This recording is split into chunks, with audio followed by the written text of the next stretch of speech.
Hamstring injuries are a major concern in professional football.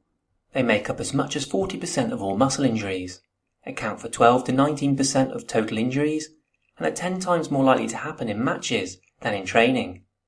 In a study titled Hamstring Strain Injury Patterns in Spanish Professional Male Football, Aitor and colleagues analysed match footage from La Liga across 2 full seasons, the 2017-18 season and the 2018-19 season. A total of 78 hamstring injury cases involving 62 professional players with an average age of 28 were included in their final video analysis. This is Talking Sports Science with a summary of their findings. So what exactly causes hamstring injuries in elite football? First up, the sprint-related pattern. This refers to hamstring injuries that occur during high-speed running actions. These were by far the most common, accounting for 42 of the 78 cases. And interestingly, over half of those happen during curve runs, not straight-line sprints. Next, combined pattern 2, which describes injuries that occur during a sequence of high-speed running, followed immediately by a sudden deceleration or braking action. These made up 20 of the 78 cases.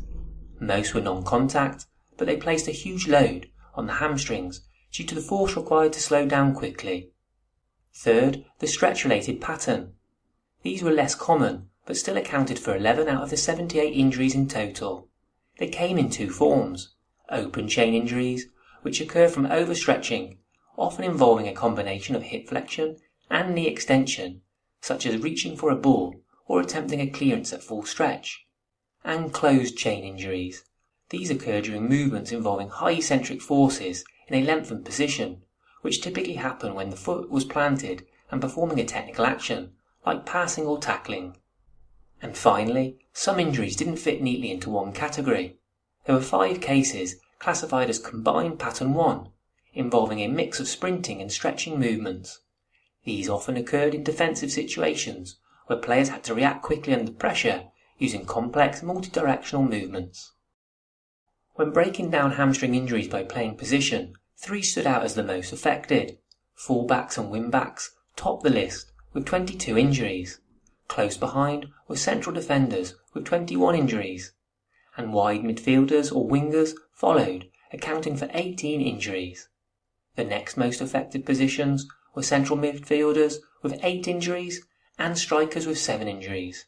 Finally, there were 2 isolated cases, 1 second striker and 1 goalkeeper, each representing 1.3% of cases. Looking at key situations when hamstring injuries happen, 88% occurred when the ball was in play, either directly or indirectly.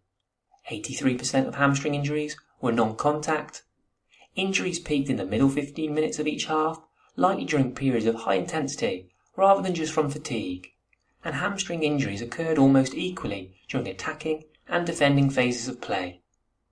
So when it comes to reducing the likelihood of hamstring injuries, high-intensity linear sprints should remain a key part of training, but not the only one. Curved sprints should also be included, as it involves different biomechanical and neuromuscular demands compared to straight-line sprints. Deceleration drills are also essential, because training how to brake effectively is just as important as training to accelerate.